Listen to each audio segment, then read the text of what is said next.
15 अगस्त 1947 को जब भारत आज़ाद हुआ था, तब से लेकर आज तक देश ने कई बड़े बदलाव देखे। इन बदलावों के पीछे सबसे बड़ा हाथ रहा देश के नेतृत्व यानी हमारे प्रधानमंत्रियों का।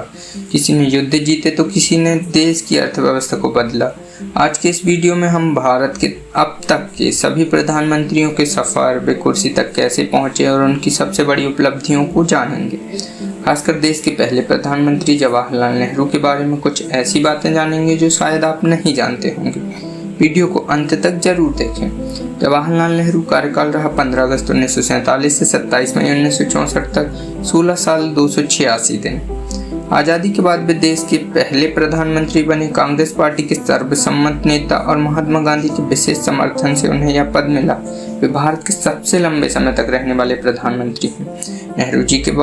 नेहरू जी को आधुनिक भारत का निर्माता कहा जाता है। उन्होंने एक ऐसे भारत की नींव रखी जो सदियों की गुलामी से जर्जर हो चुका था।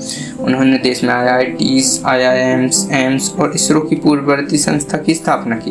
भाखड़ा नागल जैसे बड़े बांधों को उन्होंने आधुनिक भारत के मंदिर कहा।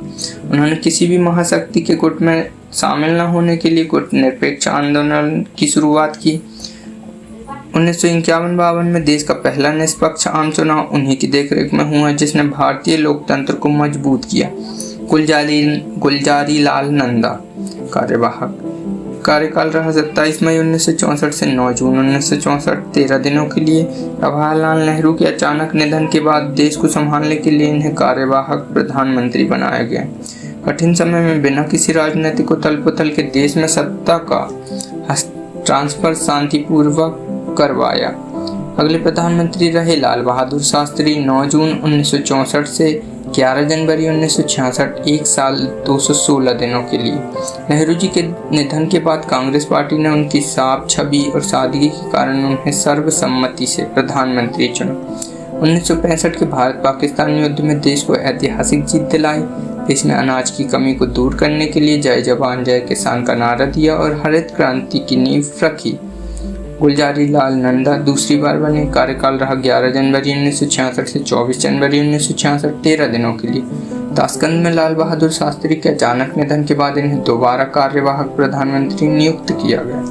अगली प्रधानमंत्री इंदिरा गांधी बनी। कार्यकाल रहा 24 जनवरी 1966 से 24 मार्च 1977, 11 साल 59 दिन। शास्त्री जी के निधन के बाद कांग्रेस के भीतर चुनाव हुआ। इंदिरा गांधी ने मोरारजी देसाई को हराकर बहुमत हासिल किया और देश की पहली महिला प्रधानमंत्री बनी।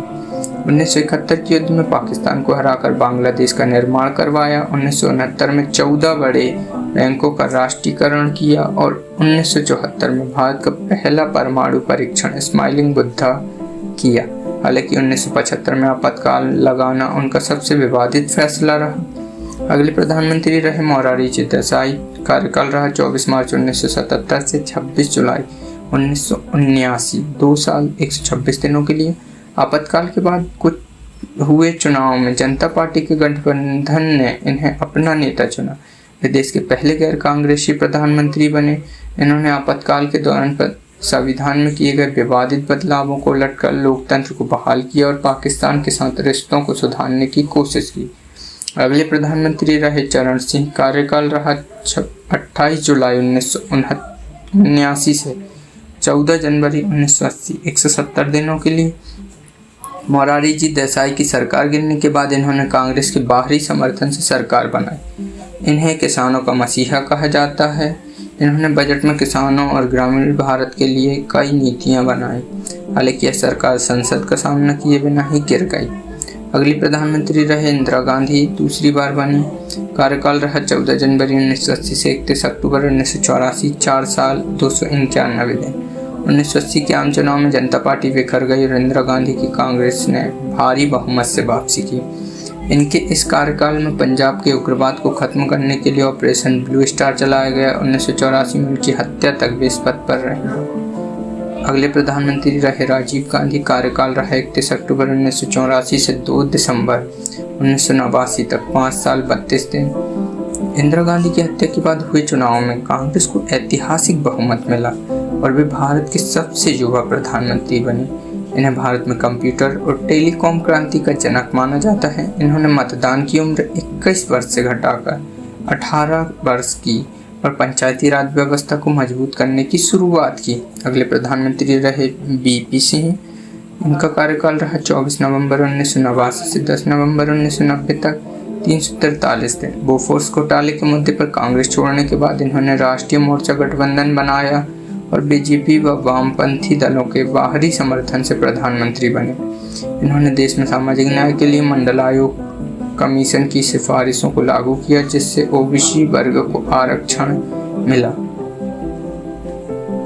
अगले प्रधानमंत्री रहे चंद्रशेखर। कार्यकाल रहा 10 नवंबर 1990 से 21 जून 1991, 223 दिन।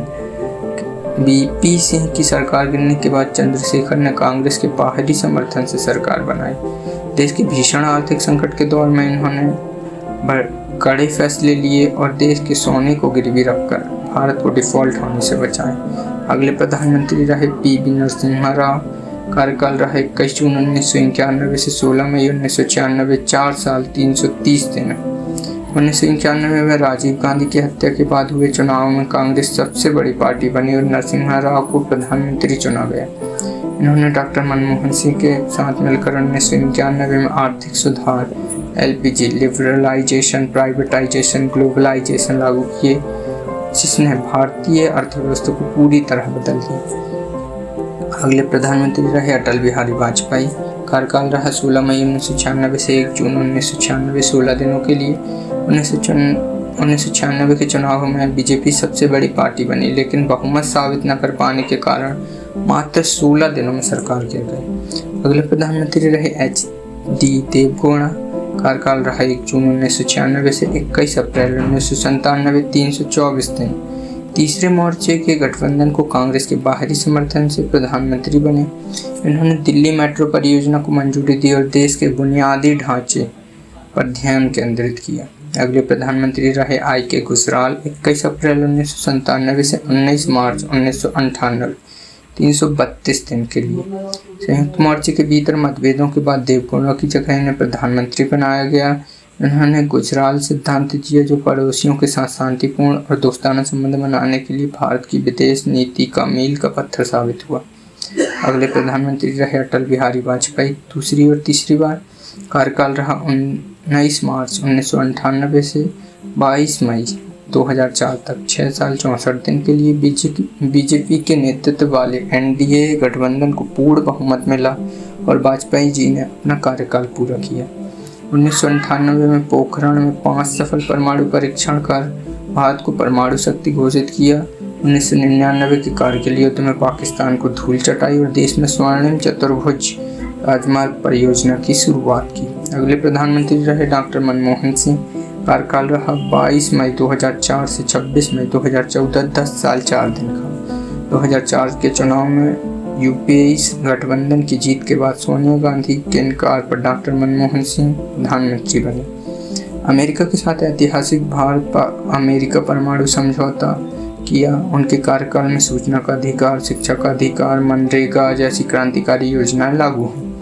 अगले प्रधानमंत्री रहे नरेंद्र मोदी। कार्यकाल है 26 मई 2014 से वर्तमान समय तक। 2014, 2019 और फिर 2024 के आम चुनाव में ऐतिहासिक जीत दर्ज कर वे लगातार तीसरी बार देश के प्रधानमंत्री बने। नेहरू जी के बाद वे ऐसा करने वाले दूसरे प्रधानमंत्री हैं। इनके कार्यकाल में जम्मू कश्मीर से धारा 370 का खात्मा, अयोध्या में भव्य राम मंदिर का निर्माण, देशव्यापी GST लागू होना, डिजिटल इंडिया क्रांति और जनधन खातों के जरिए करोड़ों लोगों को बैंकिंग सिस्टम से जोड़ना जैसी बड़ी उपलब्धि शामिल है। तो दोस्तों, नेहरू जी की वैज्ञानिक सोच से लेकर मोदी जी के डिजिटल इंडिया तक हर प्रधानमंत्री ने इस देश की मिट्टी को सींचा है। आपको किस प्रधानमंत्री की सबसे बड़ी उपलब्धि सबसे ज़्यादा प्रभावित करती है, हमें कमेंट में ज़रूर बताएं। इस वीडियो को बनाने में बहुत रिसर्च लगी है, इसलिए इसे एक लाइक और चैनल को सब्सक्राइब जरूर करें। मिलते हैं अगले वीडियो में। जय हिंद।